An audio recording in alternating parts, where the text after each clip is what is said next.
Halo, selamat datang di channel Ruang Taktik. Di video kali ini, kita akan analisis laga derby Manchester.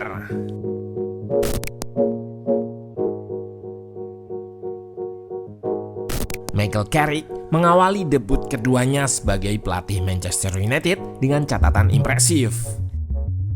Menjamu Manchester City asuhan Pep Guardiola, skuad asuhannya berhasil meraih kemenangan 2-0. Dua gol MU masing-masing dicetak oleh Bryan Mbeumo serta Patrick Dorgu. Secara statistik di laga ini, MU tidak dominan dalam hal penguasaan bola. Namun pertahanan terorganisir serta permainan efektif mereka sukses membuat City terperdaya. Carrick mengusung taktik yang menarik, mengembalikan permainan direct cepat seperti era Ole Gunnar Solskjaer di tahun 2021 silam. Nah, bagaimana jalannya laga dari segi taktikal? Let's go, kita bahas sama-sama.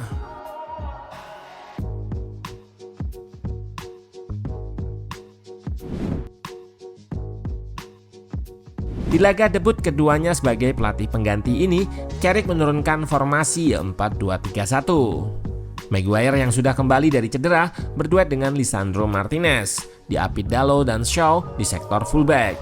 Maino dan Casemiro didapuk sebagai double pivot, sementara Ahmad dan Dorgu bermain di sayap kiri dan kanan. Bruno diplot lebih maju sebagai pemain nomor 10, menopang Mbeumo yang kali ini diturunkan sebagai penyerang tengah. Sementara itu Man City memainkan komposisi yang menarik. Cederanya sejumlah bek andalan membuat Pep menurunkan Husanov dan Max Allen di sektor center back. Rico Lewis dan Ake dipasang sebagai fullback kanan dan kiri. Rodri bermain sebagai single pivot, sementara Haaland di pos ujung tombak ditopang 4 gelandang di belakangnya, Foden, Bernardo, Semenyo, dan Doku. Di atas kertas formasi yang dimainkan Pep adalah 4-1-4-1. Sejak menit-menit awal, MU sudah terlihat memainkan build-up panjang. Mereka menggunakan shape 4 back serta 2 gelandang di belakang. 4 pemain lain didorong ke depan untuk berduel saat bola dilepaskan dengan cepat ke depan. Kembali, shape 4-2 di belakang. Serangan ditujukan ke belakang lini lawan, namun Bruno menghentikan di depannya. Disambut lari support Dorgu di sayap dan crossing yang digagalkan. Berawal dari serangan tersebut, MU langsung menciptakan peluang dari corner kick. Sayang tandukan Harry Maguire masih membentur Mistar. Terlihat ia berlari dari belakang dan dimarking Semenyo. Namun Dalot melakukan blocking sehingga Maguire bebas dan menanduk bola yang jatuh di tiang jauh, namun membentur Mistar. Salah satu kekuatan Carrick di laga ini ada pada fase out of possession. Shape saat bertahan adalah 4-4-2 dengan jarak antar lini dan antar pemain yang rapat. Mereka akan bergeser ke arah serangan City dilancarkan sehingga membuat kesulitan tim tamu untuk menembus dan harus melancarkan serangan ke sayap. Terlihat pula, shape menyerang City menggunakan 3-2-5, namun lebih banyak meninggalkan Rodri sendirian di tengah. City memang butuh lebih banyak pemain di depan sehingga mendorong satu gelandangnya lebih naik dan membuat shape menyerangnya lebih banyak terlihat 3-1-6 single pivot. Pep sendiri punya karakter menyerang lewat half space dan tujuan dari MU bermain rapat di tengah adalah untuk mencegahnya berkreasi di area tersebut. City sempat menemukan celah ketika Semenyo berhasil melepas crossing dari half space kanan. Sayang tandukan Bernardo Silva masih melambung. Semenyo kembali mendapat ruang di half space pada menit 38. Kali ini ia memutuskan untuk melepas tembakan. Sayang masih melebar. Sebelumnya, Doku juga kembali mendapat ruang di half space sebelah kiri. Sayang tidak ada pemain City yang menyambut umpan pemain asal Belgia tersebut. Jika dibandingkan dengan possession-nya yang mencapai 72%, City nampak tumpul. Ini juga lantaran Carrick menginstruksikan Amad Diallo untuk rajin juga turun ke belakang, membuat shape bertahan MU menjadi 5 back 5-3-2. Doku kesulitan dalam mengisolasi Dalot lantaran support dari Amad Diallo. Absennya 2 back andalan Man City seperti Guardiola serta Ruben Dias membuat pertahanan mereka rapuh. City tetap bermain dengan garis pertahanan sangat tinggi dan mencoba terapkan offset trap. Namun timing yang kurang sempurna membuat garis pertahanan mereka justru jadi sasaran empuk para pemain MU. Beberapa kali run in behind dilakukan untuk mengekspos garis tinggi City. Selain itu, mereka juga punya titik lemah lain. Seringkali pertahanan terlalu rapat ke tengah sehingga banyak space tercipta di area sayap. Mereka juga acap berkumpul dan memadati satu area sehingga tercipta space di area lain yang banyak dieksploitasi oleh para pemain MU dengan switch. Titik lemah City tadi sempat nyaris menjadi berkah buat MU. Bruno melihat sisi kanan pertahanan City kosong sehingga ia langsung melepas switch cross ke arah tersebut. Bola disambut Dorgu tapi masih bisa dihalau Donnarumma. MU kembali berhasil mengekspos kelemahan City untuk cetak 1 gol pembuka. Bruno yang menerima bola dari Mbeumo langsung sodorkan bola ke Amat. Ia berhasil menerobos di antara dua bek Man City melewati Donnarumma dan getarkan jala gawangnya. Sayang, gol dianulir karena Amat berada dalam posisi offside. Sang tuan rumah lagi-lagi berhasil ekspos pertahanan tinggi City untuk cetak gol. Kali ini Bruno yang melakukan run in behind menerima long ball Lisandro Martinez. Pemain asal Portugal itu kembali berhasil lewati Donnarumma dan bobol gawang City. Namun lagi-lagi, gol dianulir karena Bruno berada dalam posisi offside. Memang ball possession di babak pertama City unggul telak, namun secara efektivitas permainan, MU jelas lebih baik. Pertahanannya terorganisir, pola permainan mereka juga memperlihatkan bahwa lahirnya gol tinggal menunggu waktu. Sadar timnya diekspos dan tidak banyak ciptakan peluang, Pep Guardiola melakukan pergantian di babak kedua.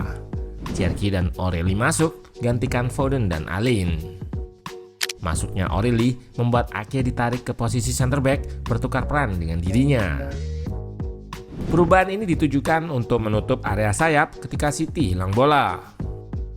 Di sisi lain, masuknya Cherki juga memberi warna tambahan kreativitas. Di sini, ia berhasil membuat perhatian backline MU teralihkan sehingga menciptakan sedikit ruang bagi Haaland. Bola dipotong Dalo, tapi umpannya yang tidak sempurna membuat City berhasil rebut bola kembali. Semenyo kirimkan umpan terobosan ke Haaland, tapi sayang upayanya berhasil diblok oleh Lisandro. Masalah para pemain City yang terlalu memadati satu area tertentu masih terlihat di babak kedua. Di sini, Dorgu melakukan switch dan membuat MU berhasil ciptakan dua peluang berbahaya dari Amad Diallo serta Casemiro. Beruntung, bola masih bisa dihalau Donnarumma. Kembali, skema switch dan crossing berhasil ciptakan ancaman. Bruno mengirim bola ke Mbeumo yang tak terkawal. Sayang tembakannya kembali berhasil dipatahkan Donnarumma. Bruno dan kawan-kawan akhirnya benar-benar berhasil pecah kebuntuan lewat skema transisi cepat. Diawali dari tendangan bebas yang berhasil dihalau Maguire. Dengan sedikit flick, Mbeumo lepas dari hadangan Cherki. Lewat serangan kilat, Bruno merangsek ke depan. Terjadi situasi 4 versus 3 di area pertahanan City. Bruno memilih memberi umpan ke Mbeumo dan langsung dieksekusi dengan baik oleh mantan pemain Brentford itu. Bola mengarah ke pojok kiri gawang Donnarumma. Berselang 11 menit kemudian, MU kembali menjauh. Dalam prosesnya, mencoba memanfaatkan sisi yang tidak dipadati oleh para pemain City. Serangan semula ada di area padat di sisi kanan pertahanan, dipindah ke sisi sebaliknya, sehingga pertahanan bergeser. Satu umpan Amad Diallo dilanjutkan penetrasi oleh Cunha yang segera kirimkan crossing ke muka gawang. Dengan cepat dan agresif, Dorgu datang dari belakang untuk menyambarnya.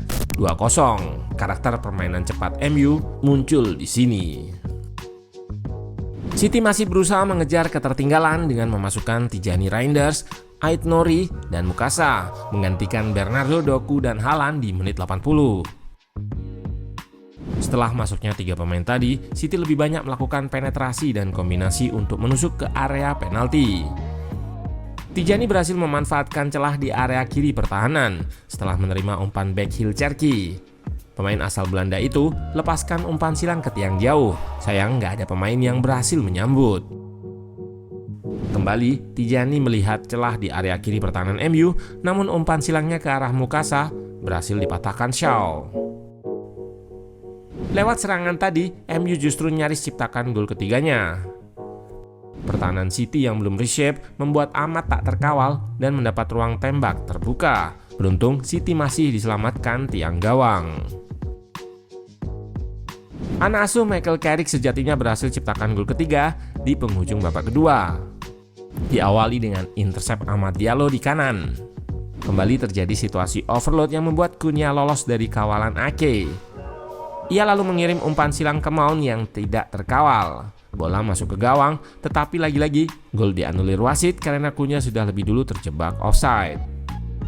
Laga akhirnya tuntas dengan kemenangan 2 gol tanpa balas Manchester United. Kemenangan ini tentu jadi catatan spesial buat Michael Carrick karena sejauh ini ia belum terkalahkan sepanjang menjabat sebagai pelatih sementara MU.